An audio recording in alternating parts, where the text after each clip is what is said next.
اللهم صل على سيدنا ومولانا محمد۔ میرے پاس ایک کتاب ہے، وہ لوگ جو اسلام قبول کیے ان کے اسلام قبول کرنے کے وجوہات کیا ہیں، اس کتاب کے اندر موجود ہے۔ اتفاق سے بہت پرانی کتاب تھی۔ 4 دن پہلے میں مدرسے کے دفتر میں بیٹھا تھا تو میں کتاب تلاش کر رہا تھا تو وہ کتاب مل گئی۔ چلو دیکھیں گے بول کر کتاب مل جاتی ہے تو پڑھے بغیر چین نہیں آتا۔ میں نے کھولا تو یہی واقعہ ملا۔ مجھے کیا معلوم کہ وہ واقعہ آپ کا جمعہ بن جائے۔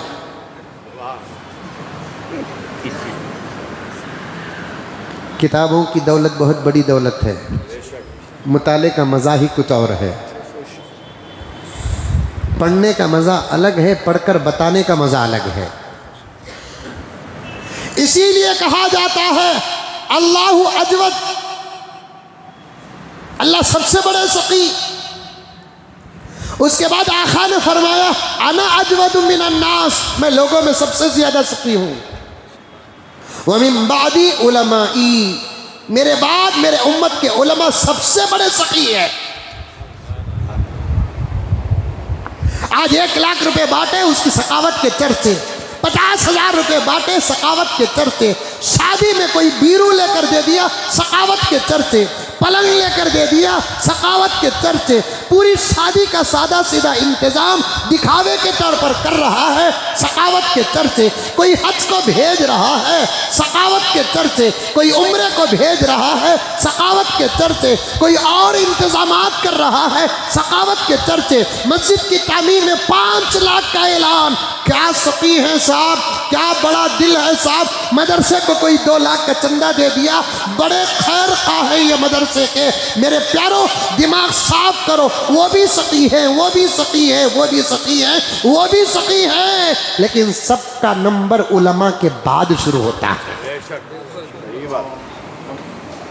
حج کرانے والے کا نمبر علماء کے بعد، عمرہ کرانے والے کا نمبر علماء کے بعد، شادی کرانے والے کا عمر علماء کے بعد، مسجد بنانے والے کا نمبر علماء کے بعد، مدرسے کو دینے والے کا نمبر علماء کے بعد، یتامى بیوگان کی خدمت کرنے والے کا نمبر علماء کے بعد ہے۔ وہ دولت دیتے ہیں جو خرچ کرتے ہیں تو ختم ہو جاتی ہے، علماء وہ دولت دیتے ہیں قسم اللہ کی جو ختم ہی نہیں ہوتی۔ علماء اب یہ جو مالدار دیتے ہیں اپنے بینک سے نکال کر دیتے ہیں، تجوری سے نکال کر دیتے ہیں، کہیں سے نکال کر دیتے ہیں۔ علماء کی سخاوت کا کیا کہنا، علماء قرآن سے نکال کر دیتے ہیں، علماء حدیث سے نکال کر دیتے ہیں، علماء سیرت رسول سے نکال کر دیتے ہیں، علماء صحابہ سے نکال کر دیتے ہیں، علماء ابو حنیفہ کے اجتہاد سے نکال کر دیتے ہیں، امام شافعی کے اجتہاد سے نکال کر دیتے ہیں، امام مالک کے اجتہاد سے نکال کر دیتے ہیں۔ میرے رب کے قسم، یہ میرے جذبات نہیں، نبی کا فرمان ہے۔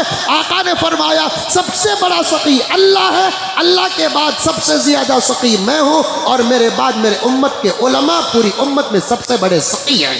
سبحان اللہ، سبحان اللہ۔ آج یہ مسجد نہیں، مسجد عمر فاروق، پورے ہندوستان کے تمام مساجد میں جو بیان ہو رہا ہے یہ علماء کی سخاوت کا لنگر ہے۔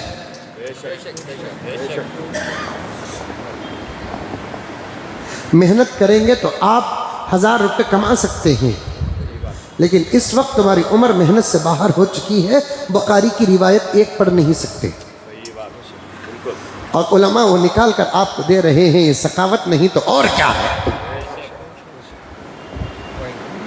یہ پوری مسجد، مثال پیش کر رہا ہوں، یہ مسجد نہیں، مثال پیش کر رہا ہوں، یہ پوری مسجد امام کے پیچھے نماز پڑھتی ہے، تمہاری طرف سے امام خود سورہ فاتحہ پڑھ لیتا ہے، تمہاری طرف سے امام خود زمسورہ پڑھ لے رہا ہے، اس سے بڑی سخاوت اور کیا ہے؟ اگر حکومت سب کے اوپر 1,000 روپے کی پینالٹی ڈال دے،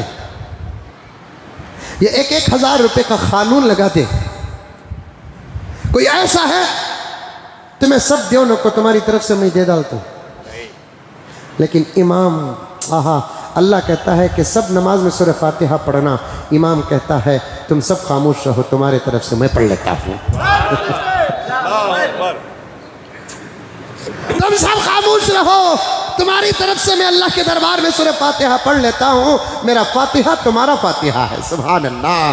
میرا ضم سورہ تمہارا ضم سورہ ہے، میری نماز تمہاری نماز ہے، بس تم کو کرنا کیا ہے؟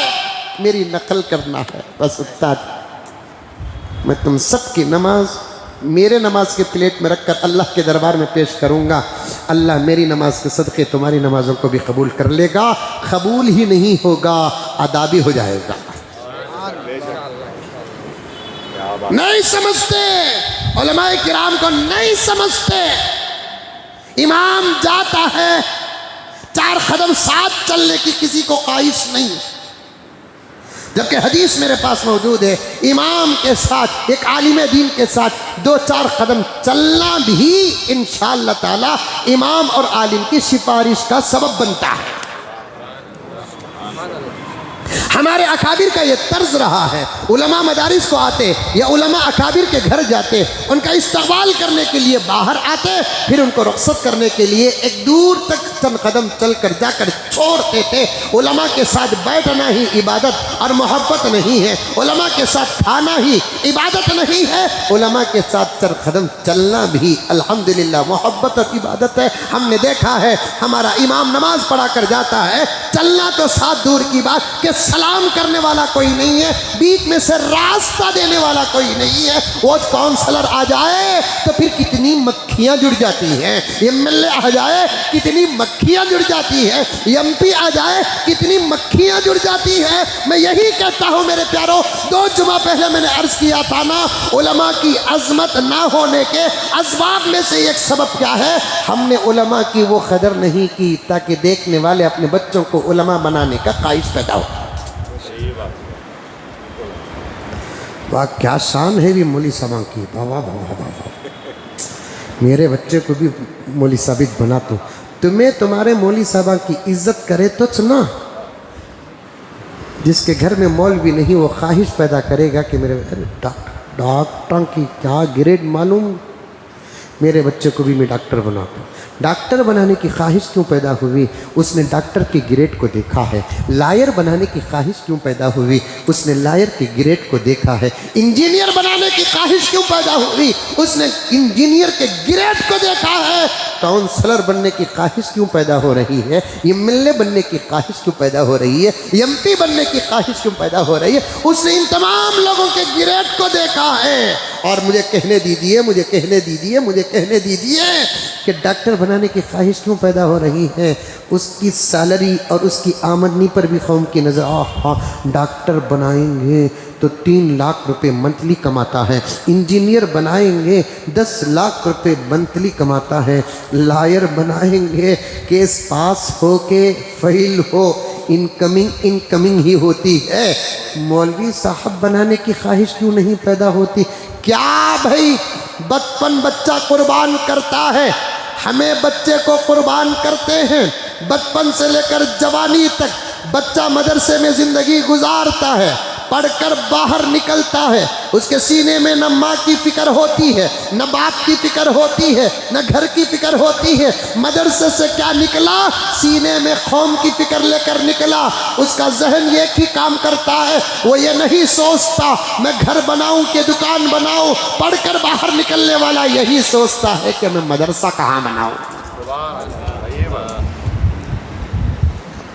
وہ فیکٹری بناؤں کہ دکان بناؤں، یہ نہیں سوچتا، وہ یہ سوچتا ہے میں مکتب کہاں قائم کروں، کہاں مدرسے کی ضرورت ہے، کہاں مکتب کی ضرورت ہے، کہاں تفسیر کی ضرورت ہے، کہاں حدیث کی ضرورت ہے، میں دین کے خدمات کے شعبوں میں سے کس شعبے کا انتخاب کروں اور میں کس طریقے سے کام کروں تاکہ میرے مدرسے کی زندگی قبول ہو جائے، میرا پڑھنا قبول ہو جائے، میرے اساتذہ کا پڑھانا قبول ہو جائے، میرے ماں باپ کا پڑھانا قبول ہو جائے۔ رب کعبہ کی قسم، ہر عالم چاہے وہ دارالعلوم سبیل الرشاد کا ہو، دارالعلوم دیوبند کا ہو، مسیح العلوم کا ہو، شاہ ولی اللہ کا ہو، بنگلور کے مدارس کا ہو، کرناٹک کے مدارس کا ہو، ہندوستان کے مدارس کا ہو، پڑوسی ملک کے مدارس کا ہو، یا دنیا کے کسی بھی مدرسے کا کیوں نہ ہو، میری بات پر ریسرچ کر کے دیکھیں، رب کعبہ کی قسم، ہر مدرسے سے فارغ ہونے والا بچہ کمانے کا مین لے کر باہر نہیں نکلتا،